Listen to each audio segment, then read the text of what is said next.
దేశంలో పరిస్థితులు బాగా లేవు. ముఖ్యంగా ఎన్నికల విధానంలో పొరపాట్లు బాగా జరుగుతున్నాయి. 2019, 24లో దొంగోట్లు వేసుకొని బీజేపీ ప్రభుత్వం, కూటమి ప్రభుత్వాలు వచ్చాయి. ఎందుకు ఎలా జరుగుతా ఉంది? ఒకప్పుడు ప్రధాన ఎన్నికల అధికారిని సెలెక్ట్ చేసేదానికి చీఫ్ జస్టిస్ ఆఫ్ ఇండియా ఉండేవాడు, ప్రధాన న్యాయమూర్తి, సుప్రీంకోర్టు ప్రధాన న్యాయమూర్తి. ఈ రోజు లేడు.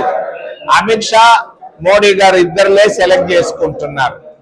దీనివల్ల సిట్ టు స్టాండ్ టైప్ లో ఎన్నికల అధికారులు వచ్చారు.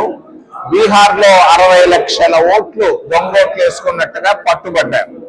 మరి ఒక ఇంట్లో, బీహార్లో ఒక బీజేపీ కార్యకర్త ఇంట్లో సింగిల్ బెడ్రూమ్ ఉన్న దగ్గర దాదాపు 85 ఓట్లు, దొంగ ఓట్లు రాసుకున్నట్టుగా పట్టుబడ్డారు.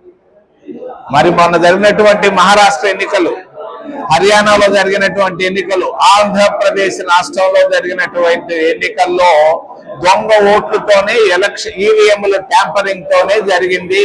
ఇది రాహుల్ గాంధీ బీహార్ పర్యటనలో ఆయన చేసిన పాదయాత్రలో చెప్పిందల్లా 100% కరెక్ట్. రెండోది, ఆంధ్రప్రదేశ్ రాష్ట్రంలో వాట్సాప్ పరిపాలన అని చంద్రబాబు నాయుడు చెప్తున్నారు. ఇది వాట్సాప్ పరిపాలన కాదు, ఓటాల పరిపాలనగా తయారైపోయింది. ప్రతి ఒక్కరూ ఓటాలు తీసుకుంటున్నారు. 17 ప్రభుత్వ మెడికల్ కాలేజీలు ఉంటే ఆ మెడికల్ కాలేజీలని ప్రైవేట్ వాళ్ళకి అమ్మాలని చూస్తున్నాడు. ఇది ఎట్లా ఉందంటే, మరి రాజమండ్రిలో జైలుకు భూములు ఉన్నాయి, ఆ భూముల్ని సరోవర్ హోటల్ ప్రైవేట్ వాళ్ళకి ఇచ్చినట్టుగానే 17 మెడికల్ కాలేజీలని ప్రైవేట్ వాళ్ళకి ఇవ్వాలని ఆయన ఆలోచిస్తా ఉన్నాడు. రెండోది, విద్యుత్ శక్తి. అమెరికా, చైనాల్లో లేనటువంటి యూనిట్ కాస్ట్ ఇక్కడ 4 గంటలు ఎక్కువగా ఉంది.